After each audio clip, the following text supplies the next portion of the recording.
Imam Syafi'i dulu dididik Imam Malik begini. Ya Syafi'i, kalau kamu punya dua budak, dua pembantu, kalau dulu kan masih ada budak, dua pembantu lah kira-kira. Seneng mana, yang cerdas sama yang goblok? Seneng yang cerdas.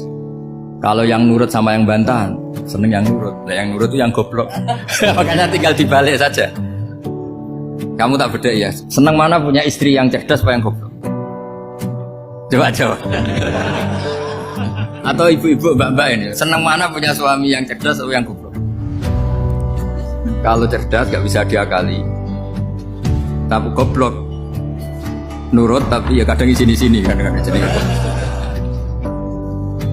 Nah, itu kan antar manusia. Masalahnya kita menghadapi Allah Subhanahu wa taala yang semua kita pasti bodoh. Kita menghadapi Allah Subhanahu wa taala yang semuanya kita pasti bodoh. Allah jelas ngendikan wa kanal insanu dzaluman jahula. Manusia itu banyak dolimnya. Dolim itu sifat mubalaghah. Kalau orang dolim sekali dolim, kalau sering zalum, kalau jahil biasa jahil, kalau banget jahili jahul. Bahasa Arab kan gitu memang. Kalau goblok biasa jahil, goblok banget jahal kan itu. Nah manusia itu kata Allah apa? Zaluman, terus banget dolimi, banget bodoh. Jadi manusia itu punya sisi itu, karena manusia itu zalum dan apa jahil. Bahkan al-insanu zaluman.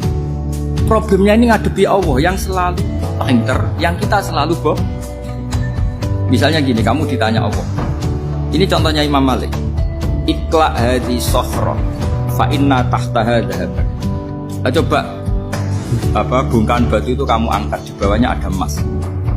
Lalu budak yang pinter berlogika, oh disuruh buka itu karena ada emas toh.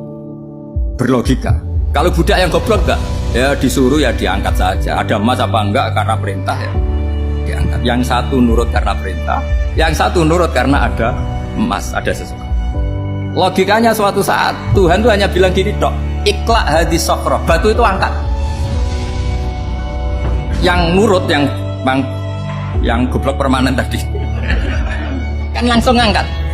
Yang pinter, ini ada apa lagi Gusti kok harus diangkat? Ya gak ada apa-apa, nyuruh saja kata Allah itu. Oh ada bisa, sesuatu harus ada alasannya. Itu kira-kira mangkel loh gak? Oh mangkel. Nah logikanya manusia seperti itu. Jadi saya misalnya kok pinter dan goblok tadi sekaligus. Pinter dan goblok. Ya bah, ikla hadi sokhra fa inna tahtaha dhahaban. Tak angkat karena saya tahu di bawah ada emas. Tapi di hati saya sajane ya mergo perintah. Suatu saat kok disuruh Allah ikla hadi sokhra, perintah ya tak angkat. Ya sudah. Jadi ya pinter ya goblok. Tapi Nabi pernah dalam satu hadis mengatakan aksaru ahlil jannah albul. Aki-aki penduduk swarga itu orang bodoh. Artinya orang bodoh itu bukan bodoh betulan. Dia meninggalkan akalnya demi loyalitas ubud. Untuk menutup itu bukti begini. Perang Badar itu perang yang nggak mungkin dimenangkan umat Islam karena orang kafir itu 1000 dengan pasukan full dengan peralatan perang full. Rasulullah itu tahun kedua Hijriah itu pasukannya hanya 313. Itu pun pedang itu untuk orang 5 itu hanya ada pedang 1. Jadi kalau mau dibaca orang sih kamu nilai pedangnya aku itu kan nggak kebayang perang dalam keadaan seperti itu. Jadi mesti kalah, orang kok mungkin kalah mesti. Tapi Nabi tetap bilang saya ini disuruh Allah perang, ya harus berangkat. Yaitu perang Badar. Kata para sahabat ya Rasulullah ini nggak masuk akal, sudah nggak usah perang, ini tidak masuk akal, mau store nyawa. Sudah gitu dadaan, nggak ada persiapan. Lucunya apa? Sahabat itu ketika Nabi tetap berangkat. La akhrujanna walau wahdi. Nabi menginginkan saya tetap berangkat meskipun sendiri. Setelah Nabi berangkat sekian meter, sahabat ikut semua. Kata Nabi, lah kamu kok ikut? Ya ikut saja. Kata kamu mesti kalah. Ya anggap saja setor nyawa. Demi loyalitas pada jenengan. Itu makanya nggak ada periode sebaik periode sahabat. Tapi yang gerutunya jalan. Karena gerutu ini bawaan ilmiah. Makanya kita loyal sama presiden. Tapi yang nggak cocok ya gerutunya jalan. Tapi bawaan mencintai Indonesia tetap jaga stabilitas. Itu bawaan cinta Indonesia, bukan cinta pejabatnya kadang. Berutunya jalan, tapi bawaan loyal sama Indonesia tetap mengaku. Bawaan loyal sama Rasulullah tetap ikut perang, bawaan akal karena nggak masuk akal ya berutu. Dan itu uniknya Quran itu mengapresiasi itu dan dianggap nggak masalah. Saya bacakan ayatnya. Kama akhrajaka rabbuka min baitika bil haqq wa inna fariqam minal mu'minina lakarihun yujadilunaka fil haqqi ba'dama tabayyana ka'annama yusaquna ilal mauti wa hum yanzurun. Peristiwa Badar ada peristiwa kamu itu keluar untuk perang. Sahabat kamu ngikuti, tapi mereka lakarihun, enggak senang sebetulnya. Karena enggak masuk akal. Ya geremeng tapi ya derek. Yujadilunaka fil haqq, mereka mendebat kamu dalam kebenaran. Jadi ya Rasulullah wong perang kawan kalau jenengan lakoni alasannya mau. Lah kok melok? Ya saya harus ikut jenengan Nabi. Itu unik. Kalau orang sekarang mana mau, kalau gak masuk akal gak mau melakukan. Coba misalnya istri kamu belanjanya dikurangi, anggap saja petualangan latihan hidup di masa lalu, gak mau. Padahal petualangan itu hal yang indah. Petualangan itu kan hal yang indah, kan gak mau. Oh ngirit aja alasan. Tapi lucunya kalau dijak camping bermiskin-miskin di hutan mau. Karena karpe dewe, tapi suami yang ngongkon. Ayolah seminggu ini kita model miskin, anggap aja petualangan masa lalu. Gak mah, karena pinter, apa?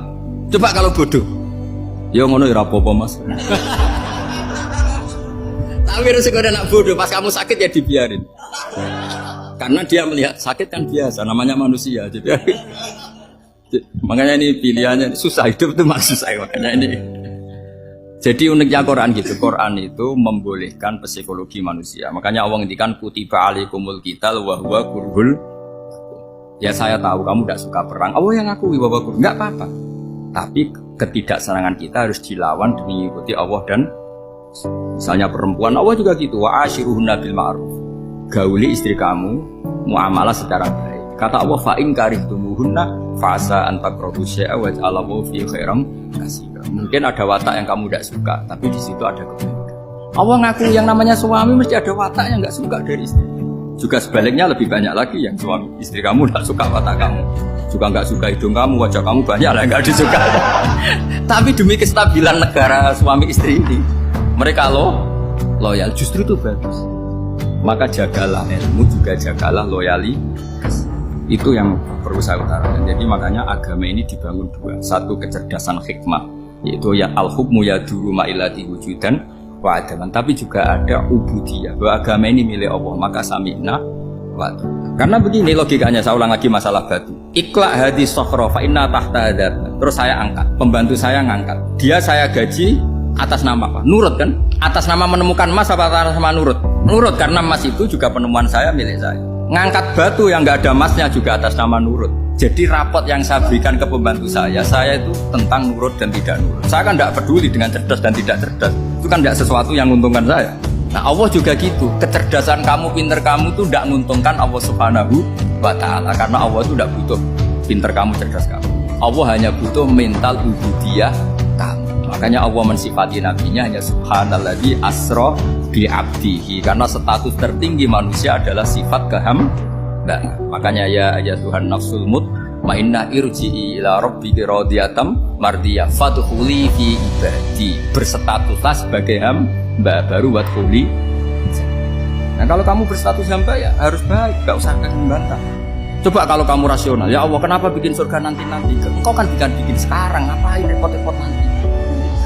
Jadi kacau semua agama.